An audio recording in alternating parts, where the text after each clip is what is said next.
William Patrick Houston nasceu com um temível sobrenome do tio, Adolf H. Isso, ele era William Patrick H. Vamos chamar de H para facilitar a monetização do vídeo, certo? Filho do meio-irmão de Adolf, ele nasceu em Liverpool, na Inglaterra. E aqui as coisas ficam interessantes. Ele serviu como militar contra o Terceiro Reich. Willy era filho do alemão com a irlandesa e viveu boa parte da sua vida na Inglaterra, mas chegou a ter boas relações com seu meio-tio nos anos 30. Com a ascensão de Adolf em 33, o jovem inglês ocupou vários empregos de médio escalão no serviço público e depois em indústria de carros. Escreveu algumas cartas pedindo empregos em cargos mais elevados, mas sem sucesso. Adolf exigia que ele renunciasse à sua cidadania inglesa para que ele ocupasse cargos mais elevados. Vários atritos no final dos anos 30 fizeram com que ele voltasse para a Inglaterra e escrevesse o famoso artigo Por que eu odeio meu tio. Já estamos em 38 e a Segunda Guerra está prestes a começar. Ele e sua mãe estavam nos Estados Unidos quando a guerra começou e não havia como voltar em segurança para a Inglaterra. Tanto os mares quanto os ares eram tomados por batalhas. Diante da impossibilidade de voltar, Willy suplicou para o presidente americano que ele pudesse se alistar no exército americano. E deu certo. William, ainda com o sobrenome H, entrou na Marinha estadunidense em 44 e serve como louros na Segunda Guerra Mundial. Recebeu a famosa medalha púrpura por ter sido ferido em combate. Em 47 ele foi dispensado do exército e, diante dos horrores cometidos pelo tio, mudou seu sobrenome para Stuart Houston. Casou-se com uma jovem alemã que vivia nos Estados Unidos e tentou viver no anonimato em Long Island, montando uma empresa de análise de sangue. Irena Sandler ficou conhecido como o Anjo do Gueto de Varsóvia por salvar mais de 2.500 vidas e aliviar a vida de inúmeras outras famílias durante a Segunda Guerra Mundial, mesmo que isso pudesse custar sua própria segurança. A polaca trabalhava como assistente social dentro do maior gueto judeu, tanto na parte de alimentação como no auxílio médico dos judeus. Mais tarde, teria os ossos dos pés e das pernas quebrados pela Gestapo, buscando nomes das pessoas que ela tinha retirado do gueto. Mas estamos nos adiantando. Além de dar alimentos e medicamentos extras de forma ilegal por baixo dos narizes dos nazistas, Irena salvou mais de 2.500 crianças da morte certa dentro do gueto. Ela as retirava da forma que podia, em ambulâncias, como supostas vítimas de tifo, em sacos de batata, caixões, lixos e etc. E lá fora as dava outro nome, o nome judaico, e o novo nome eram guardados dentro de uma garrafa que ela enterrava. Simples. Depois da guerra, ela saberia quem eram suas crianças e poderia ajudá-las a reencontrar seus parentes, se ainda estivessem vivos.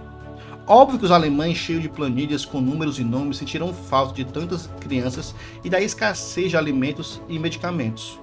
Irena colocou sua vida em risco ao auxiliar tantas pessoas e a Gestapo foi cobrar.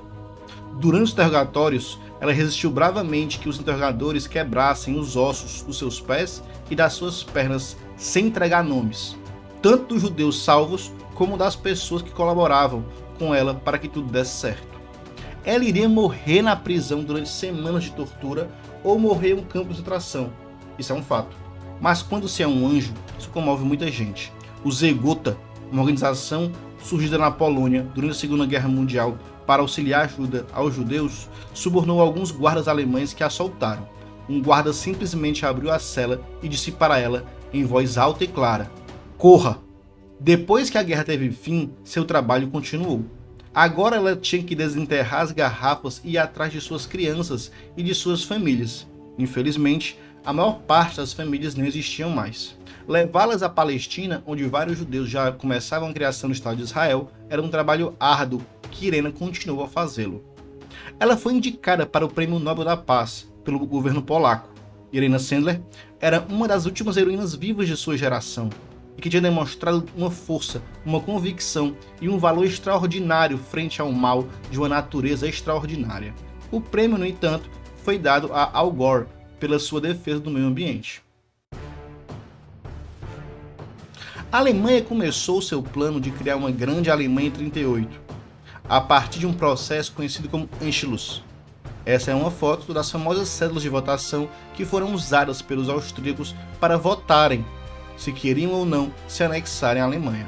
Com o fim da Primeira Guerra, houve um tratado chamado de Saint-Germain-en-Laye, em 19, que proibia expressamente qualquer união entre os dois países, mesmo que houvesse um desejo claro por parte dos dois lados depois do fim do Império Austro-Húngaro. Desde 31, o Partido Nazista Austríaco tentava obter o poder da nação, mas sem a hegemonia nas eleições, recorria constantemente ao terrorismo. Várias mortes de sociais-democratas, inclusive de um chanceler, podem ser colocados na conta desses nazistas, mas todas as tentativas de golpe de Estado não tiveram sucesso. O IA que está na cédula, que quer dizer sim, venceu com facilidade, até porque boa parte da oposição ao nazismo acabou exilado por causa da enorme violência política do país. O evento foi tranquilo e amplamente comemorado nas ruas. Houve uma passeata pomposa dos nazistas nas ruas de Viena. Bem, há algum tempo a SS estava no país cuidando da oposição. Pelo menos 70 mil austríacos somente em Viena, que discordavam do nazismo e da anexação, tinham sido presos e colocados em campos de concentração. Tanto dissidentes políticos, comunistas e liberais, como judeus austríacos.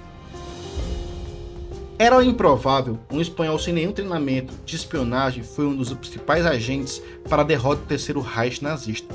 Juan García Pujol era um homem de 30 anos e com uma longa sucessão de insucessos, inclusive como criador de galinhas, com 2 prisões, que decidiu desarticular o poderoso Estado nazista. Suas tentativas de entrar na espionagem britânica resultaram em uma transação em comum. Conseguiu sair do país com documentos falsos em troca de uma garrafa de uísque com um duque espanhol. Ele entrou em contato sem nenhum treinamento ou relação com outro país com a Abwehr, uma rede de inteligência militar nazista, e convenceu a todos de sua importância como espião, criando falsas ligações com embaixadores e pessoas importantes que nunca existiram. Em Lisboa, criou uma rede falsa de 27 espiões e começou um trabalho intenso de desinformação. Apesar da rede de mentiras intensa, era amado pelos alemães, recebendo o apelido de Alaric, que significa governante do povo alemão. Os seus esforços foram percebidos pela Grã-Bretanha, que havia negado algumas vezes seu pedido para trabalhar como espião, quando os alemães desperdiçaram muitos recursos da Kriegsmarine tentando caçar um comboio inexistente. Juan entrou para o serviço de inteligência britânico com a alcunha de Garbo. Como Garbo, sua participação na vitória do nazismo foi impressionante. Ele mobilizou as tropas alemãs para Pas de Calais, uma praia ao norte da França, que fica a 300 km de Normandia, enquanto as tropas aliadas podiam se concentrar em seu ataque à praia de Normandia no famoso dia D. Suas desinformações foram corroboradas por jornais que noticiaram de maneira falsa manobras militares da Inglaterra próximas da praia que seria usada para o falso ataque. Mesmo depois do sucesso na Normandia, Garbo manteve a mentira, noticiando que esse ataque era apenas enganação, pois o general Patton investiria com força maior contra Pas de Calais em breve. Recebeu a Ordem do Império Britânico e a Cruz de Ferro da Alemanha, 2 condecorações gigantescas de 2 lados opostos da mesma guerra.